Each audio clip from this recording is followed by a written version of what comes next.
Hello friends, welcome to the third episode in Domain 2. We are going to discuss data protection methods in this video. If you want to really understand data protection methods and this topic as a whole, I will recommend to refer chapter 4 in Cybex 9th edition book as well, wherein we actually discussed a long history of the data protection, not only the data protection, but basically the data privacy history. It's different legislation, different laws and rules across different countries. So that will give you a good background. But we will focus our discussion in this video on the topic of data protection methods, which relates to asset security. Right. So let's start. Let's go to my drawing board and see what are the important CISSP concepts. Right. So here is my drawing board. Now in data protection methods, there are basically five important topics which we'll be covering.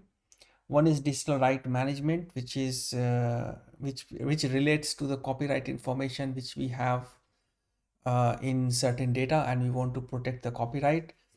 And then we will be discussing CASP, Cloud Access Security Broker, briefly, and then we will be doing some discussion around pseudo how we maintain the privacy of a data by different techniques like pseudonymization, tokenization, and anonymization. So pseudonymization, tokenization, and anonymizations are three different techniques wherein we use the data, but we somehow save the privacy of the data. So let's start with DRM here. Uh, sorry. Yeah.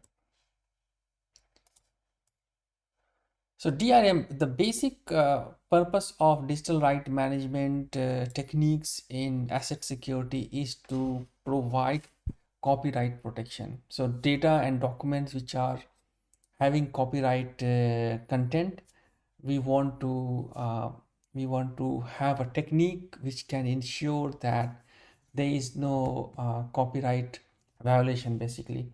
So what are the different methods? One of the method is having some watermark. So what is watermark? Watermark is basically a digital label. So digitally label the data to indicate ownership. That is like if it is a trade secret, we put a watermark saying that this is a trade secret, or this is confidential, or this is specific to certain department. Things like that we can watermark.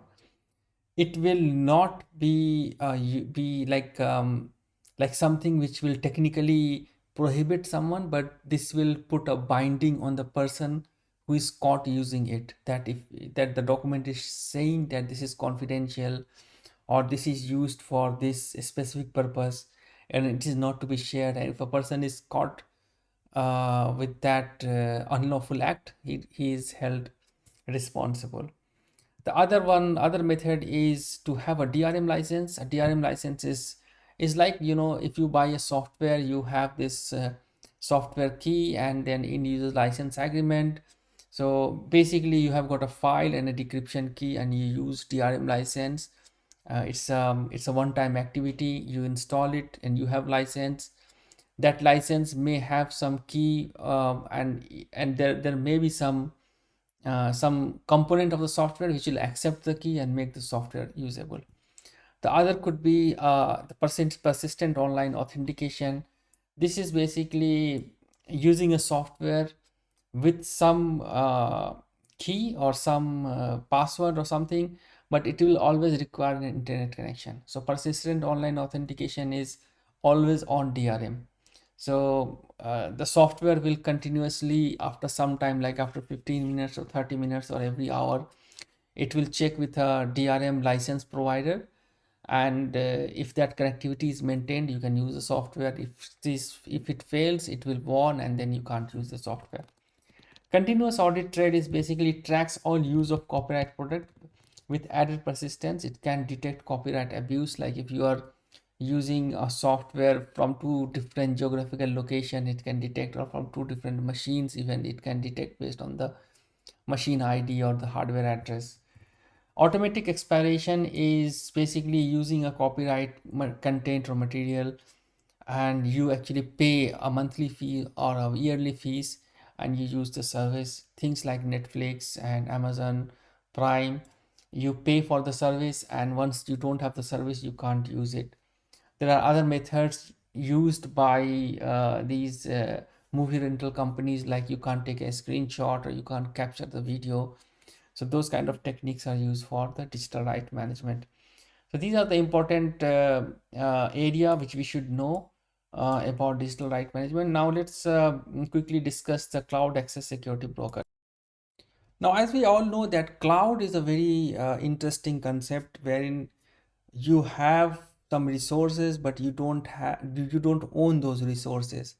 So including anything which actually relates to the privacy of data is a tactical thing, is a very difficult thing to achieve in cloud. But we have different techniques to address those kind of issues. One of the key topic was crypto shredding, wherein if we want to really delete the data in cloud, since you don't own the media, you can't go and you physically destroy the media. So the possible method is crypto shredding. You just encrypt the data and encrypt the encrypted key, or actually destroy the encrypted key. So you can't decrypt the data, so it is crypto shredded. That concept is unique to is not unique to cloud, but is mostly used in cloud. Now, CASP is basically whatever data leakage prevention you have in your on-prem environment. If you want to extend those capability in cloud, then you can use CASP as a medium or as a tool which can enforce your on-prem controls to the cloud. So what are the key points we should know about CASP? The CASP actually includes authentication and authorization information, so that only authorized user can access cloud resources. It logs all the access which is used, and monitors and alerts suspicious activities. Organization security policies can be replicated to a CASP, as I said, including DLP functions. It prevents shadow IT by collecting logs from firewalls and web proxies. Shadow IT is basically a part of IT system infrastructure which is in control by someone in IT department, for which senior management don't have visibility about. And if something goes wrong or some hacking happens, then we discover that okay, this is a part of IT which was somewhere under some control by some person. If you have watched this Netflix series, the IT crowd, you can make a sense of it, like there is some secret place in the basement where something is happening and people don't know. So yeah, so that is shadow IT, and it prevents shadow IT, because if you are gonna make any changes or you are accessing anything, then CAS basically monitors it and it actually alerts the suspicious activity. This is one of the way of knowing shadow IT. Again, in theoretical terms, practically, I don't think eliminating 100% shadow IT is practically possible. It is possible, but anyway. Now this is CASP, and it's an easy thing. The only thing from the CISSP exams point of view, you should know that it acts as a control which can be used to enforce on-premise data DLP controls to the cloud, or on-premise asset protection controls to the cloud.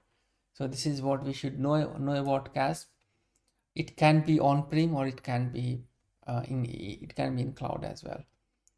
Now we will be looking into some terms which is very important. One is pseudonymization. So pseudo is basically false. We know, like in school days we have used this term very heavily, like pseudo force or pseudopodia. So pseudonymization, it basically results in the less stringent requirement that would otherwise apply under EU GDPR. What is pseudonym is basically if you have a data with real names, you just change the name to some random characters. Like if you have a medical record with 100 patient and every person has got a name, so that name or address or the telephone number is something which is categorized under PII, personally identifiable information. Now you can remove those data by, like, you can remove the name with 1234 or ABCD and address and other things, and you can keep the records which is going to be used by some purpose. Like if there is a scientific research going on about cancer patients, you can give the data of the heartbeat or the blood cholesterol level or any data of the number of patients, but you can remove the name and replace the name with some pseudonyms. That way you can continue the research, but since your research do not want exact person's name, so pseudonymization can be done. And once the data is having pseudonyms, basically what you have done, you have removed all privacy concern. So the GDPR rules will be quite generous and flexible here if you have pseudonyms. Tokenization is similar to pseudonym, but in tokenization the purpose is different. In pseudonym, the purpose was that we want to release some set of data to some third party, and that third party is going to use the data, but knowing the privacy detail is not of concern of the third party. So it's basically uh, whenever the term pseudonymization come in CISSP, you should think releasing the data set to a third party, right? You're not doing any e-commerce transaction or any give and take. You're just releasing the data. So that is pseudonymization.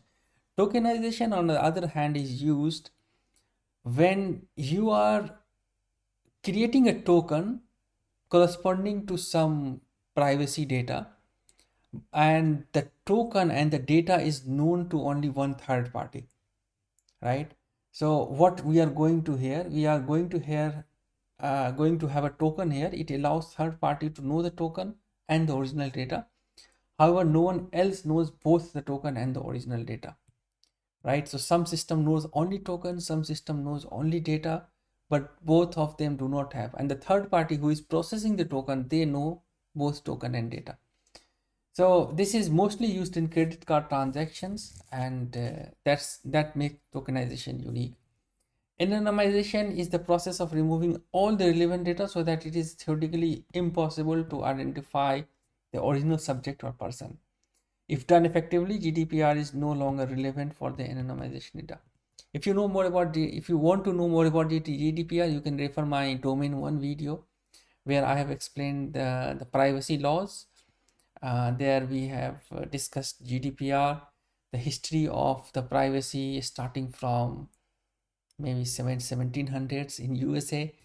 So that's an interesting video. I think I will recommend you to watch that video.